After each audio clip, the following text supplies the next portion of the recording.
ਪਹਿਲਾਂ ਤਾਂ ਦੱਸੋ, ਅੱਜ ਤੁਸੀਂ ਬੰਦੀ ਸਿੰਘਾਂ ਦੀ ਰਿਹਾਈ ਲਈ ਜਿਹੜਾ ਮੋਰਚਾ ਲੱਗਿਆ ਉੱਥੇ ਪਹੁੰਚੇ ਹੋ, ਕਿਵੇਂ ਦੇਖਦੇ ਹੋ? ਇੱਕ ਪਾਸੇ ਸੌਦਾ ਸਾਧ ਵਰਗੇ ਬੰਦੇ ਆ ਜਿਹੜੇ ਪਹਿਲਾਂ ਹੀ ਆ ਜਾਂਦੇ ਆ ਪਰੋਲ ਤੇ, ਬੰਦੀ ਸਿੰਘ 30 ਸਾਲ ਤੋਂ अंदर यही सरकारें हैं, इन्हें जहाँ से वोट ज़्यादा मिलेगी वो काम करती है। किसान की ज़मीन जाएगी, ज़मीन बचानी है तो आंदोलन का रास्ता अख्तियार करना पड़ेगा। फसल बेच के अपना घर का गुजारा चलावे, ज़मीन पे कर्जा लेकर गुजारा मत चलावे। MSP ਦੀ ਕਮੇਟੀ ਬਣੀ ਸੀ, ਉਹਦੇ ਵਿੱਚ ਪੰਜਾਬ ਤੋਂ ਮੋਰਚਾ ਸ਼ੁਰੂ ਹੋਇਆ, ਉਹਦੇ ਵਿੱਚ ਪੰਜਾਬ ਦੇ ਬੰਦੇ ਹੀ ਨਹੀਂ ਲਏ ਗਏ। ਸਾਹਿਬ ਤੁਸੀਂ ਮੋਦੀ ਦੇ ਖਿਲਾਫ ਬਹੁਤ ਬੋਲਦੇ ਹੋ, ਮੋਦੀ ਦਾ ਬਦਲ ਪੈਦਾ ਕੀਤਾ ਕੋਈ? ਸਤਿ ਸ਼੍ਰੀ ਅਕਾਲ ਜੀ, ਤੁਸੀਂ ਦੇਖ ਰਹੇ ਹੋ ਦਾ ਅਨਮਿਊਟ। ਮੈਂ ਜਗਜੀਤ ਸਿੰਘ ਪੰਜੋਲੀ।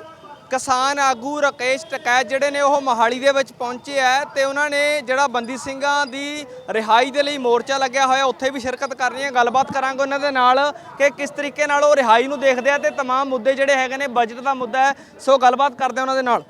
ਕਿਸਾਨ ਆਗੂ ਪਹੁੰਚੇ ਆ, ਗੱਲਬਾਤ ਕਰਦੇ ਆ। ਟਕੈਤ ਸਾਹਿਬ, ਪਹਿਲਾਂ ਤਾਂ ਦੱਸੋ, ਅੱਜ ਤੁਸੀਂ ਬੰਦੀ ਸਿੰਘਾਂ ਦੀ ਰਿਹਾਈ ਲਈ ਜਿਹੜਾ ਮੋਰਚਾ ਲੱਗਿਆ ਉੱਥੇ ਪਹੁੰਚੇ ਹੋ, ਕਿਵੇਂ ਦੇਖਦੇ ਹੋ? ਇੱਕ ਪਾਸੇ ਸੌਦਾ ਸਾਧ ਵਰਗੇ ਬੰਦੇ ਆ ਜਿਹੜੇ ਪਹਿਲਾਂ ਹੀ ਆ ਜਾਂਦੇ ਆ ਪਰੋਲ ਤੇ, ਬੰਦੀ ਸਿੰਘ 30 ਸਾਲ ਤੋਂ अंदर है। भाई सरकारें हैं, इन्हें जहाँ से वोट ज़्यादा मिलेगी वो काम करती है।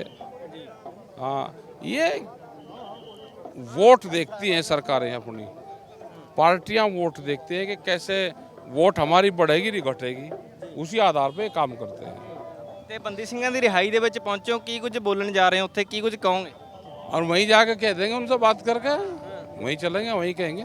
जब यहाँ पे आएंगे तो कहेंगे तो यही कुछ नहीं। ਜਿਹੜਾ ਬਜਟ ਸੈਸ਼ਨ ਕੱਲ ਆਇਆ, ਬਜਟ ਉਹਦੇ ਵਿੱਚ ਕਿਸਾਨਾਂ ਨੂੰ ਕਿਵੇਂ ਦੇਖਦੇ ਹੋ? किसानों का ये देखे, किसान की ज़मीन जाएगी, ज़मीन बचानी है तो आंदोलन का रास्ता अख्तियार करना पड़ेगा।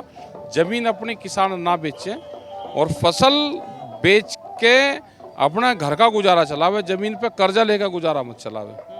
ਰਾਕੇਸ਼ ਟਕੈਤ ਹੋਰੀ ਕਿਵੇਂ ਦੇਖਦੇ ਆ? ਜਿਹੜੀ MSP ਦੀ ਕਮੇਟੀ ਬਣੀ ਸੀ, ਉਹਦੇ ਵਿੱਚ ਪੰਜਾਬ ਤੋਂ ਮੋਰਚਾ ਸ਼ੁਰੂ ਹੋਇਆ, ਉਹਦੇ ਵਿੱਚ ਪੰਜਾਬ ਦੇ ਬੰਦੇ ਹੀ ਨਹੀਂ ਲਏ ਗਏ। कमेटी बनी नहीं, कमेटी कहाँ बनी? MSP कोई कमेटी देश में नहीं बनी। ਤੇ ਹੁਣ MSP ਦੀ ਜੰਗ ਟਕੈਤ ਕਦੋਂ ਲੜ ਰਿਹਾ? ਟਕੈਤ ਸਾਹਿਬ ਕਦੋਂ ਅਗਵਾਈ ਕਰ ਰਿਹਾ ਕਿ MSP ਦੀ ਜੰਗ ਆਪਾਂ ਜਿੱਤਣੀ? ये तो पूरे देश का किसान लड़ रहा है। पूरा देश का किसान विचार करने लगा कि MSP देश में होनी चाहिए। ਟਕੈਤ ਸਾਹਿਬ, ਤੁਸੀਂ ਮੋਦੀ ਦੇ ਖਿਲਾਫ ਬਹੁਤ ਬੋਲਦੇ ਹੋ, ਮੋਦੀ ਦਾ ਬਦਲ ਪੈਦਾ ਕੀਤਾ ਕੋਈ? क्या पता क्या होगा भाई, अब देश में कहाँ इलेक्शन रहेंगे। जिसकी सरकार वो हारे हुए को जीत का सर्टिफिकेट दे देगा। ਕਿਸਾਨਾਂ ਨੂੰ ਤੁਸੀਂ ਬੋਲ ਤਾਂ ਰਹੇ ਹੋ, ਬਦਲ ਵੀ ਦਊਂਗੇ ਕੋਈ ਵੀ? ਮੋਦੀ ਦਾ ਬਦਲ ਇਹ ਹੈਗਾ? ऐसा कुछ नहीं है अभी, अभी इसे चलन दो, मोर्चे को बताएंगे, टाइम आएगा। मोर्चा लगा और मोर्चे में बातचीत होती थी, अगर उनको कोई दिक्कत है तो इनके सामने स्पष्ट करो। कोर्ट से बड़ा कोई नहीं है। जो देश का संविधान और कोर्ट कहता है उस पर सरकार को काम करना चाहिए। कैसा संविधान ਦੇ ਵਿੱਚ ਦੋ ਚੀਜ਼ਾਂ ਨਹੀਂ ਹੋ ਸਕਦੀਆਂ। ਇੱਕ ਪਾਸੇ ਉਹਨਾਂ ਲੋਕਾਂ ਨੂੰ ਰਿਹਾ ਕੀਤਾ ਜਾਂਦਾ, ਪੇਰੋਲ ਵੀ ਦਿੱਤੀ ਜਾਂਦੀ ਆ ਜਿਹੜੇ ਵੱਖ-ਵੱਖ ਸਮੇਂ ਤੇ ਅਜਿਹੀ ਜਿਹੜੀ ਹੈਗੇ ਨੇ FIR ਦੇ ਵਿੱਚ ਸ਼ਾਮਲ ਲੋਕ ਹੁੰਦੇ ਨੇ। ਖਾਸ ਤੌਰ ਤੇ ਰਾਜੀਵ ਗਾਂਧੀ ਕਤਲ ਦੀ ਗੱਲ ਕਰਨਗੇ, ਹੋਰਾਂ ਦੀ ਗੱਲ ਕਰਨਗੇ, ਉਹ ਰਿਹਾਈ ਹੋ ਜਾਂਦੀ, ਪਰ ਬੰਦੀ ਸਿੰਘਾਂ ਨੂੰ ਹਾਲੇ ਤੱਕ ਨਾ ਪੇਰੋਲ ਨਾ ਰਿਹਾਈ। हमने ये कहा है कि सरकार उस पर काम करती है जहाँ पर उसको फायदा लगता है। अभी उनको ये लग रहा होगा कि इनको छोड़ देंगे, हमें कोई फायदा नहीं होने का, नुकसान है, वे नहीं छोड़ देंगे। जब उनको ये लगा कि हमको फायदा हो रहा, वे सजा भी हुई हुई आदमी को छोड़ देते हैं, कहते हैं जी इसका जो अंदर व्यवहार रहा वो बड़ा ठीक रहा है, बाहर कोई नुकसान नहीं करने का। वे 25 साल की सजा हो रही और वे 1 साल में छोड़ देंगे जी, व्यवहार बहुत बढ़िया। तो सजा नफा और नुकसान देखती है जो सरकारें हैं, उसी पे ये सरकारें काम कर रही है, कोर्ट से भी बड़ी होगी ਜੀ। ਦੂਸਰੇ ਪਾਸੇ SGPC ਵੱਲੋਂ ਇੱਕ ਹਸਤਾਖਰ ਮੁਹਿੰਮ ਛੇੜੀ ਗਈ ਹੈ ਜੀ ਬੰਦੀ ਸਿੰਘਾਂ ਦੀ ਰਿਹਾਈ ਨੂੰ ਲੈ ਕੇ। ਬਹੁਤ ਸਾਰੇ ਸਿੱਖ ਸਮੁਦਾਇ, ਸਿੱਖ ਧਾਰਮਿਕ ਸੰਸਥਾਵਾਂ ਵੀ ਅੱਗੇ ਆਈਆਂ ਨੇ ਕਿ ਬੰਦੀ ਸਿੰਘਾਂ ਦੀ ਰਿਹਾਈ ਹੋਣੀ ਚਾਹੀਦੀ। ਅਜਿਹੇ ਦੇ ਵਿੱਚ ਤੁਹਾਡੇ ਵੱਲੋਂ ਕੀ ਖਾਸ ਤੌਰ ਤੇ ਜਿਹੜੀ ਹੈਗੀ ਅੱਜ ਅਪੀਲ ਕੀਤੀ? अरे हमारे वाले तो आए तो रहे, ये रहे सब लोग, ये वही तो हैं और वहीं जाएंगे, उनसे बात करके सारी बात बताऊंगा। ਟਿਕਾ ਸਾਹਿਬ, ਕੱਲ ਬਜਟ ਆਇਆ, ਯੂਨੀਅਨ ਬਜਟ ਆਇਆ, हाँ, आ ਬਜਟ ਨੂੰ गया। ਲੈ ਕੇ ਕਿਸਾਨ ਨੂੰ ਕਾਫੀ ਉਮੀਦਾਂ ਸੀ, ਕਿਸ ਤਰੀਕੇ ਨਾਲ ਦੇਖਦੇ ਹੋ? हाँ, कर्जा बढ़ेगा किसान पे, 20 लाख करोड़ रुपए का कर्जा किसानों के ऊपर और बढ़ेगा। वो लोन दे दिया, फसलों के दाम मिलेंगे नहीं और लोन मिलेगा। लोन मिलेगा तो जमीन जाएगी किसान की। जो 47 की बात करी है कि 2047 में जब देश को 100 साल हो जाएंगे, उस टाइम तक किसानों की 60 से 70% जमीन सरकार और बड़े उद्योगपतियों के पास में चली जाएगी। ये प्रधानमंत्री जी का टारगेट है।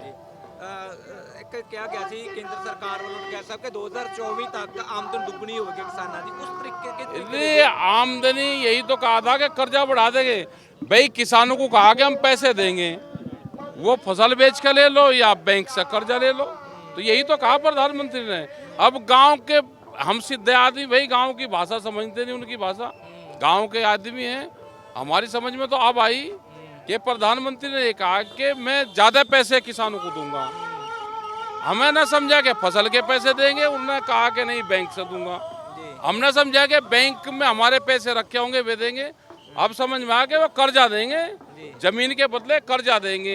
ये देश के किसानों को समझ में आ जानी चाहिए। प्रधानमंत्री ने जो कहा, भाषा का फर्क है, सारा समझने का फर्क है। अब हम समझ गए हमारे ऊपर कर्जा बढ़ेगा, आमदनी नहीं बढ़ेगी। एक शब्द में पूरे बजट को हाँ, कहना हो, एक शब्द में जमीन जाएगी किसान की, जमीन बचा लो अपनी। ये जो आंदोलन है ये जमीन बचाने के आंदोलन है। ਇਸ ਤੋਂ ਬਾਅਦ ਇਹ ਸੰਘਰਸ਼ ਵੇਖਣ ਨੂੰ ਮਿਲਦਾ ਜਿੱਦੇ ਵਿੱਚ ਜ਼ਮੀਨ ਬਚਾਓ ਦੇ वैचारिक क्रांति देश में आएगी और वो परिवर्तन करेगी सब।